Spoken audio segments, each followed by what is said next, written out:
Jadi sebenarnya Satpol PP dari awal, mulai dari tanggal 21 sampai hari ini memang sudah bertugas untuk melakukan pengamanan. Apalagi kita nih dari tanggal 26 kemarin sampai hari ini, khususnya di lingkup Sedakap, memang ada tanggung jawab kita. Jadi baik itu tamu maupun aset-aset yang ada di dalam itu memang tanggung jawab kita.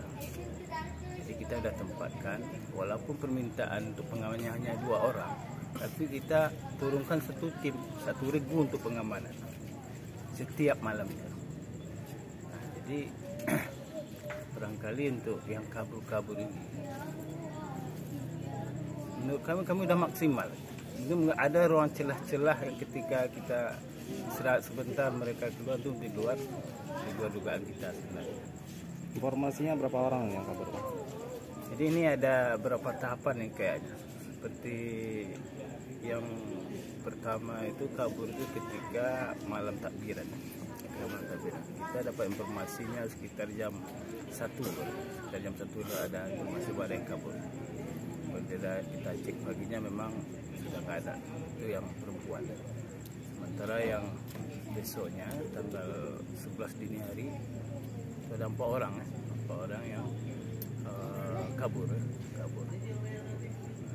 Sebenarnya kita udah di dalam lingkup sendiri itu udah melakukan patroli sisipan jam 1 dan jam 2 itu mereka juga bisa lepas.